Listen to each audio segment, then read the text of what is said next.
2025లో నేను వెళ్ళిన అన్ని ట్రిప్స్‌లో one of the most soulful experience అంటే తిరుపతి.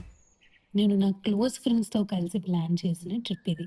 దర్శనం టికెట్స్ లేవు కానీ బ్యాగ్స్ ప్యాక్ చేసుకొని ట్రైన్ ఎక్కేసి వెళ్ళిపోయాం. స్పాంటేనియస్‌గా స్టార్ట్ అయిన మా ఈ జర్నీ చాలా హార్ట్ ఫెల్ట్‌గా ఎండ్ అయింది. అప్పటికే బ్రహ్మోత్సవాల సమయం కాబట్టి తిరుపతి మొత్తం జనాలతో నిండిపోయింది.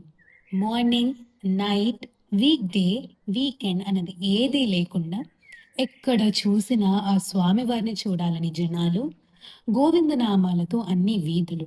మొదటి రోజు దర్శనాలు చేసుకుని నెక్స్ట్ డే అలిపిరి మెట్లు ఎక్కడం స్టార్ట్ చేశాం. 3550 మెట్లు, 9 కిలోమీటర్లు, ఎర్లీ మార్నింగ్ సన్‌రైజ్, వీటి అన్నిటితో జోరున వర్షం. అలసిపోయి నేను చేయగలుగుతానా అని డౌటొచ్చిన ప్రతి ఒక్క మూమెంట్ నాకన్నా చిన్న పిల్లలు, పెద్దవాళ్ళు, ముసలివాళ్ళు మెట్లెక్కుతుంటే చూసి నేను కూడా చెయ్యాలి, చేయగలుగుతాను అనే ఫీలింగ్ వచ్చింది. అప్పుడు అర్థమైంది మెట్లు ఎక్కి స్వామివారిని దర్శించుకోవడం అంటే ఏదో ఆషామాషీ కాదు. మన మనస్సంకల్పంతో ఆయన దగ్గరికి చేరడం. తిరుమలకి చేరుకోగానే మన అందరికీ గుర్తొచ్చే మొదటి పని తలనీలాలివ్వడం. మన ఈగో, మన పెయిన్, మన పాపాలు అక్కడే వదిలేయడం. దాని తర్వాత ఎవరికన్నా మైండ్‌లో వచ్చే ఒకటే ఆలోచన స్వామివారిని దర్శించుకోవడం. ఎటు చూసినా గోవిందనామాలు. చిన్న పిల్లల నుంచి పెద్దవాళ్ళ వరకు ఆ స్వామివారిని చూడాలన్న ఆతృత. అక్కడ దొరికే ప్రసాదం, అది ప్రసాదం అనడం కన్నా అమృతం అని చెప్పొచ్చు.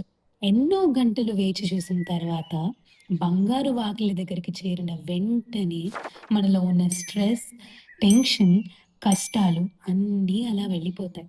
మనం వెయిట్ చేసిన ఎన్నో ఎన్నో గంటలు కూడా ఆ ఒక్క నిమిషంలో వర్త్ ఇట్ అని అనిపిస్తాయి.